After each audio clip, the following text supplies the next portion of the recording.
Micah Parsons contract drama. Cowboys defensive star threatens to miss 2025 opener.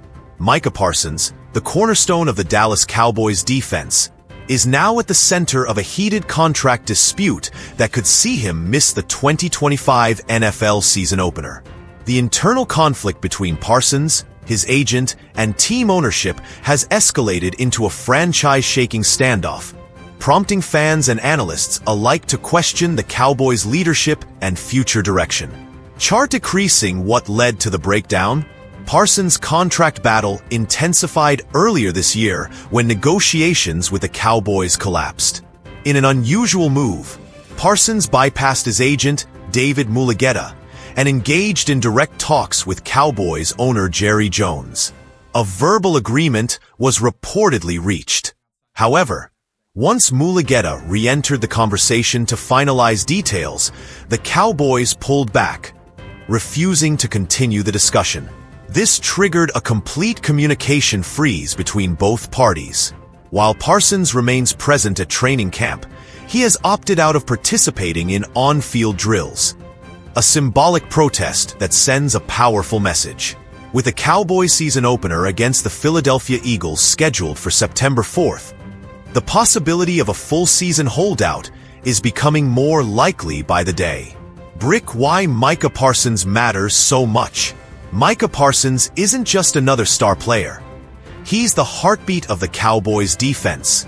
With 52.5 sacks in 63 career games and consecutive All-Pro selections, Parsons is widely regarded as one of the league's top 5 defenders. His absence would cripple the team's defensive unit, especially as they kick off the season against their fierce divisional rivals, the Eagles. To make matters worse, the market for elite pass rushers has exploded.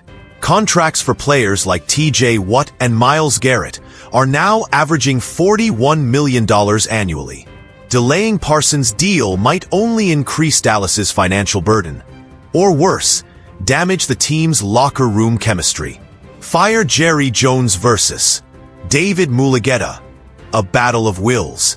The Cowboys' decision to exclude Mulugheta from final talks has turned a contractual issue into a power struggle. Jerry Jones minimized the standoff, stating, "We are just working with what it is.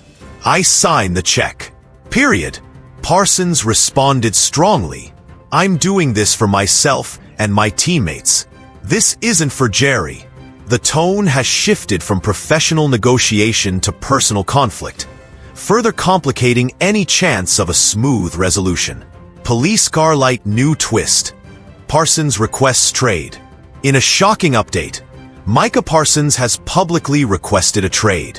In a social media post titled, "Thank you, Dallas," he wrote, "I no longer want to play for the Dallas Cowboys. My trade request has been submitted to Stephen Jones personally."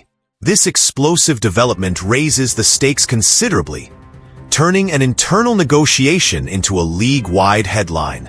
Puzzle piece: what are the Cowboys' options? The Cowboys have 3 potential paths ahead. Negotiate now, resume talks with Mulugheta, and reach a deal before the season starts. Gamble on a holdout. Hope Parsons reports without a deal, risking locker room trust. Trade him. An unlikely yet possible outcome if talks completely implode. Each option has deep consequences for the team's performance, public image, and internal morale. Teammates are watching. Other Cowboys players are watching closely. How ownership handles Parsons' situation will set the tone for future negotiations with current and future stars. A timely extension would signal stability and respect. Letting the conflict fester could breed distrust throughout the locker room. Micah Parsons isn't just playing for money. He's standing for his principles, his teammates, and what he views as fair treatment in a rapidly evolving NFL landscape. This dispute is about power, respect, and the future of how superstar players navigate their careers. Light bulb quick facts you need to know. Why is Parsons holding out? He wants a long-term deal that reflects his elite status. Talks stalled when Dallas refused to negotiate through his agent. Is he attending training camp? Yes, but he is skipping on-field drills in protest. What did Jerry Jones say? He downplayed the situation and emphasized he controls the finances. When is the Cowboys' first game? September 4th, against the Philadelphia Eagles. Could Parsons be traded? It's unlikely, but possible if the stalemate continues. Financial impact of delay? The edge rusher market is growing rapidly. Waiting may cost Dallas significantly more, or risk losing their top defender. American football around the league. Other major headlines. Browns QB Kenny Pickett returned to practice after a hamstring injury. Jets star DT Quinnen Williams will miss 1 to 2 weeks with a strained left calf. Coach Aaron Glenn called the absence precautionary. The Jets are already thin on the defensive line, with Jermaine Johnson still rehabbing from Achilles surgery and John Simpson and rookie Malachi Moore also sidelined. Panthers coach Dave Canales confirmed starters, including QB Bryce Young, will play in the first 2 preseason games. This is a shift from last year, when Young was benched after a rough 0-2 start. Commanders' WR Terry McLaurin has requested a trade amid a contract standoff. Despite being one of the franchise's most productive players, McLaurin is frustrated over the lack of progress. He's currently on the PUP list due to an ankle injury, but has still been active with fans at training camp. Washington officials have stated they do not plan to trade him.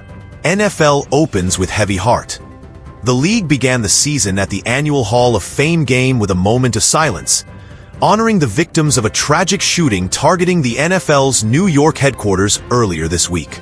4 people were killed, including a police officer. Commissioner Roger Goodell confirmed that a league employee was injured, but is recovering. The gunman, who later took his own life, claimed in a note he was suffering from CTE, a brain disease linked to football. Though he had never played in the NFL, he had a history of mental illness. The incident prompted heightened security at Hall of Fame events in Canton, Ohio.